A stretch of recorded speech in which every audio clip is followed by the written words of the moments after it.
présidentielle, normalement, c'est dans 5 ans, donc vous aurez 85 ans. Est-ce qu'on peut dire que c'est la fin, que c'est la retraite pour le président Laurent Gbagbo? Il n'y a pas de retraite en politique. Donc je n'irai pas à la retraite. Mais je m'interdirai d'occuper des fonctions politiques, aussi bien à l'intérieur de mon parti, où je serai plus président, qu'à l'extérieur, que dans l'État. C'est-à-dire, on ne peut plus imaginer le président Laurent Gbagbo candidat à une présidentielle, par exemple. Non, à non, 85 non, ans. non. Vous savez, ailleurs, on a vu ça, il y en a qui ont 93 ans, qui sont Oui, candidats. mais c'est leur choix. C'est leur choix. Ce n'est pas le mien. Moi, j'ai assez donné. Et puis, on peut faire la politique sans occuper de fonctions ou sans chercher à occuper de fonctions. Est-ce que c'est raisonnable, Monsieur le Président, et tout le monde se pose la question, que ce soit pour vous, que ce soit pour les autres, que quelqu'un comme vous, qui a fait ce que vous avez fait, ayez souhaité être candidat à la présidentielle à 80 ans? Oui. Je vais vous expliquer quelque chose. Quand j'ai été élu président, c'était en 2000. J'avais 55 ans. Le mandat présidentiel dure 5 ans. En 2005, donc, c'était la fin. Normalement, c'était la fin du premier mandat, de mon premier mandat présidentiel. Il aurait dû avoir une élection. En 2005. En 2005. Et à cette élection, j'aurais pu gagner ou j'aurais pu perdre. Mais il n'y a pas eu d'élection. La démocratie veut que si je gagne, je continue pour le deuxième mandat, le deuxième et le dernier mandat. Donc, j'avais jusqu'à 65 ans. 65 ans, si vous aviez un second mandat. Voilà, si j'avais un second mandat. Mais si j'avais perdu après le premier mandat, c'était fini. Voilà. Ces gens-là ne m'ont pas laissé gouverner. Quand vous dites ces gens-là, c'est qui? Mes opposants, qui ont pris les armes. Parce que figurez-vous que 2 mois seulement après les élections ont eu lieu le 22 octobre 2000. J'ai prêté serment le 26 octobre. J'ai fait mon premier conseil de ministre le 27 octobre. Le 4 janvier 2001, il y avait les premiers coups de feu contre mon régime, contre moi-même et contre la Côte d'Ivoire. Le 4 janvier.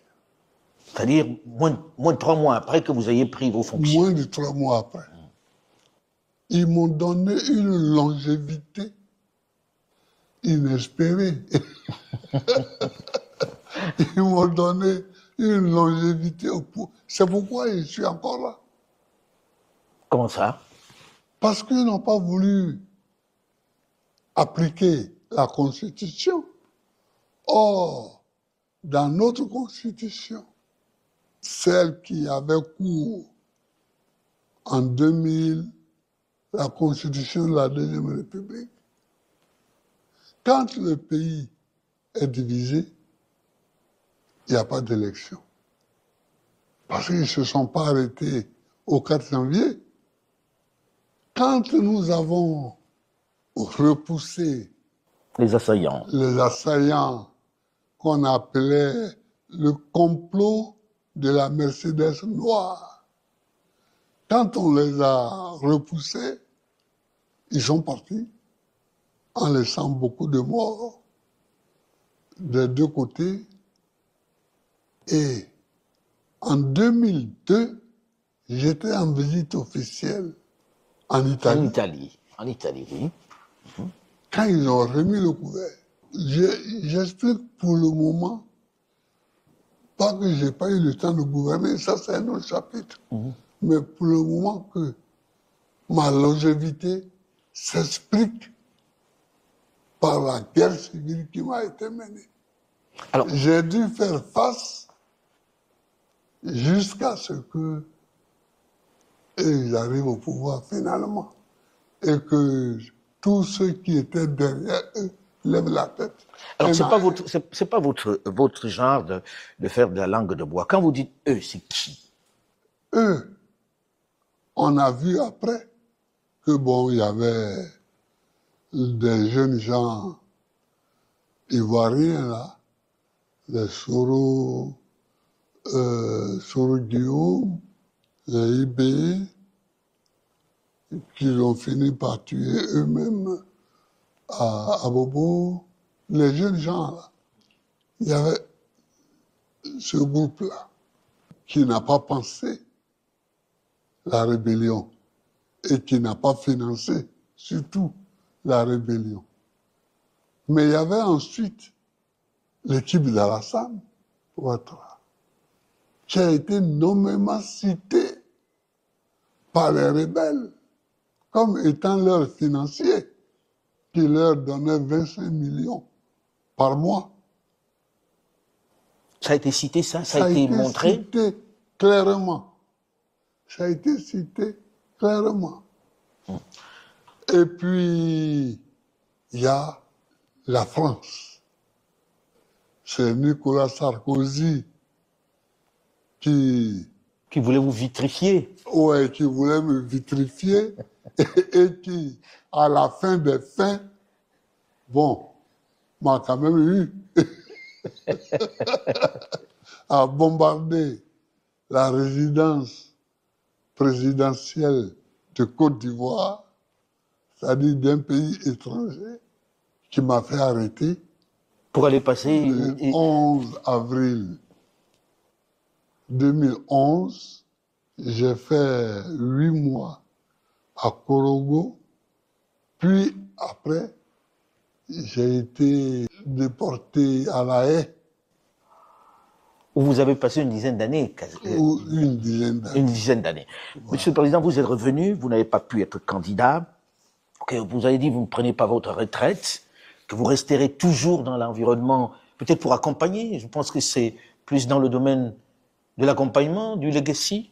Alors, quand je suis arrivé, j'ai trouvé des petits problèmes dans mon parti.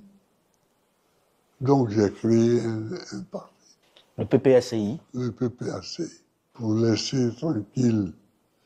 Parce que, ou bien on s'engageait dans des procès longs, inutiles, et on sait en Afrique, je ne suis pas au pouvoir.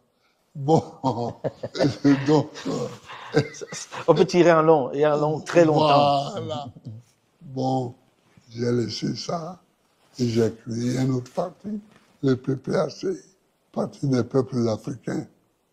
Et un jour, j'arrive à une réunion, il me propose comme candidat à la présidentielle. Je n'ai pas répondu. On est resté plusieurs mois. C'est eux qui vous proposent d'être candidat? Ah oui, on est resté plusieurs mois, peut-être 1 an, sans que je ne réponde. Pourquoi vous ne répondiez pas? Non, mais parce que je n'avais pas calculé ça. Président, quand vous dites ça, les gens ont envie de comprendre. Oui. Vous êtes en train de dire que le président Laurent Gbagbo n'est pas celui qui a décidé d'être candidat à la présidentielle. Ah non, c'est ce que je suis en train de dire, oui. C'est ça que je suis en train de dire. Mais pourquoi l'avoir accepté finalement à la fin, alors? Oh, à la fin, il y a eu beaucoup de choses. Quand j'ai vu que Ouattara s'apprêtait, lui, à être candidat, j'ai dit, zut, c'est très bien. En 2010, j'ai gagné le Conseil constitutionnel m'a proclamé vainqueur. Il a contesté. Mais moi, je suis sûr que je l'ai battu. Il a contesté la décision du Conseil constitutionnel, alors qu'il dit aujourd'hui que ça ne se conteste pas.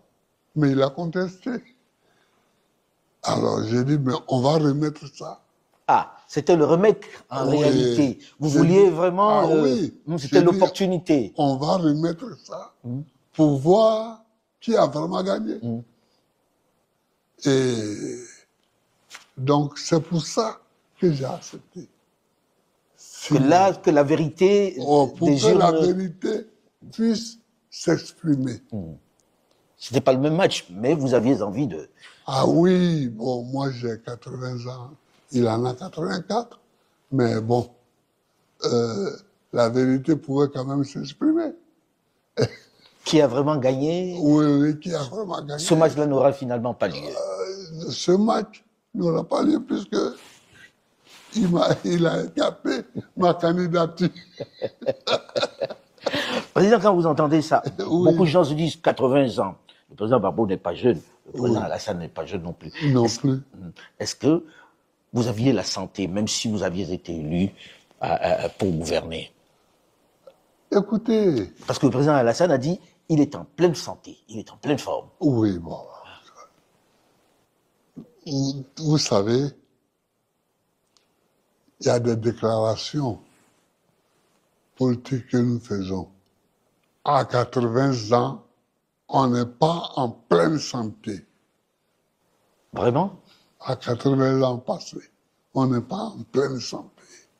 Moi, aujourd'hui, je n'ai pas la santé que j'avais en 2000, où j'avais 55 ans. L'âge, ça signifie quelque chose, ça. L'âge. Plus vous avancez, plus vous êtes fragile. Plus vous êtes fragile. Donc, laissons ce débat-là. Mais un président de la République peut avoir 80 ans. Joe Biden... Mais on a vu comment ça s'est terminé, président.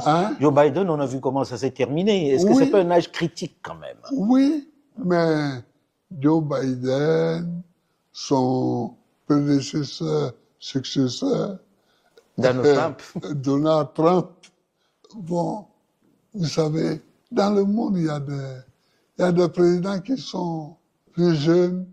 Je leur souhaite de profiter de leur jeunesse. Mais il y a des présidents aussi qui sont très vieux. Il faut qu'ils passent la main. On les regarde, mais surtout, ils prennent des décisions. Ils gouvernent leur pays. C'est tout ce qu'on leur demande.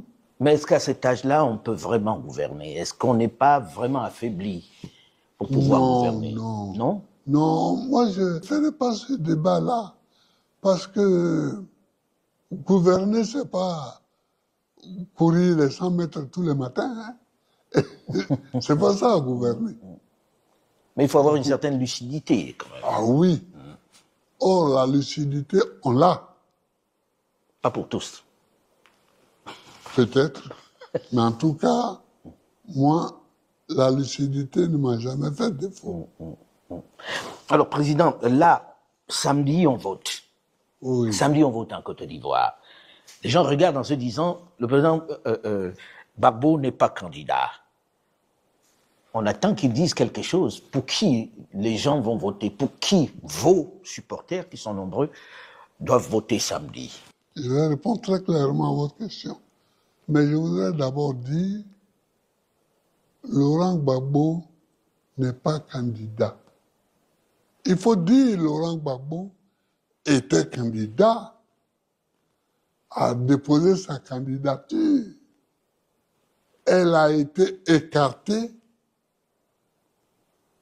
parce que on dit qu'il a été condamné pour le braquage de la BCEAO. Ce qui est faux. Tout dans les archives de la BCEAO, La BCEAO n'a jamais déposé plainte. La BCEAO n'a jamais dit qu'elle a été braquée. Elle n'a jamais dit qu'elle a été volée. Un. Deux, nous étions plusieurs à avoir été condamnés.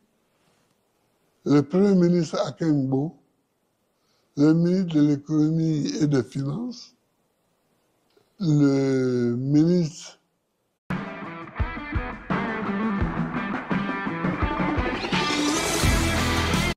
du budget et moi-même. Tous ont été amnistiés, sauf moi. On considère peut-être que vous étiez le chef braqueur. Non, on considère que c'était le ministre du budget, le chef braqueur. Mais c'est pour des raisons électoralistes que On vous a je pas suis amnistié. le seul à n'avoir pas été amnistié. Donc, on a écarté ma candidature. Alors, de même qu'on a écarté la candidature de Tidjam Thiam, Cheikh Tidjam Thiam, président du PDCI-RDA. C'est-à-dire, en quelque sorte, ceux qui peuvent gagner les élections, enfin l'élection présidentielle du 25 octobre, ont été écartés. Il faut dire les choses clairement. Ceux qui peuvent gagner ces élections ont été écartés. Je n'accepte pas ça. Ce qui fait que ce qui va se faire le 25 octobre, ce n'est pas une élection. Qu'est-ce que c'est alors? C'est un coup d'État civil. C'est un braquage électoral. C'est un coup d'État. C'est un coup d'État. À ce point-là? Ah oui, c'est un coup d'État. J'avais déjà dit un jour où je parlais à la presse en parlant des amis de l'AES que certains traitaient à tort de putschistes, de ceci, cela. Que vous voyez en Afrique, il y a push et push. Il y a le push civil qui sont souvent à la base des pushs militaires. Ils ne respectent pas la Constitution. Dans notre Constitution, il est écrit très clairement, très nettement, très notoirement que un individu peut faire un mandat et peut en faire un deuxième. Et c'est fini. Mais c'était dans la Constitution précédente. Non, même dans celle actuelle.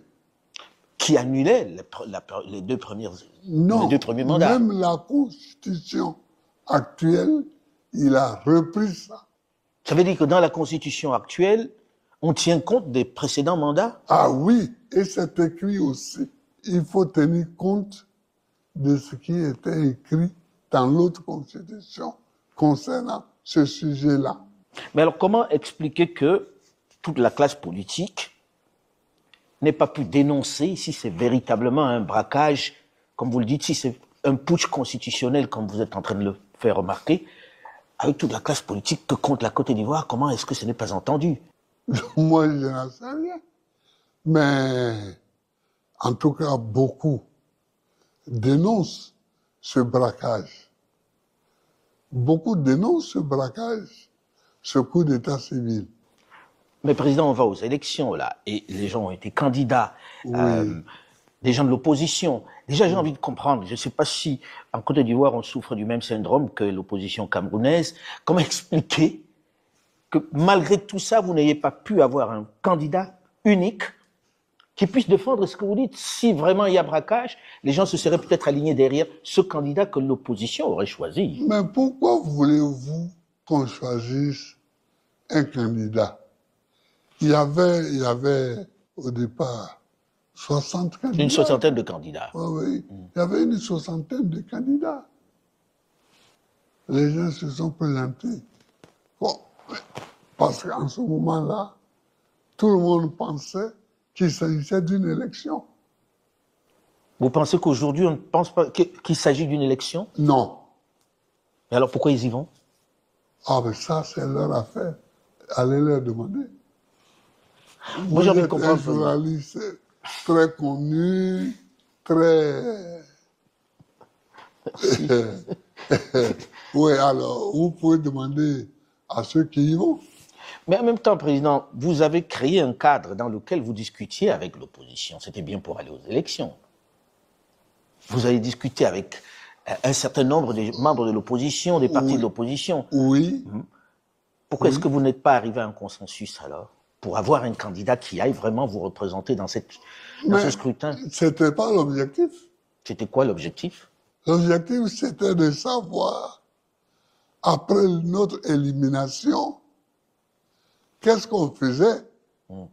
C'était ça. Et vous n'êtes pas tombé d'accord? Ah si, on est tombé d'accord sur le fait qu'on ne soutient rien, on ne soutient personne et on ne soutient même pas la dynamique électorale.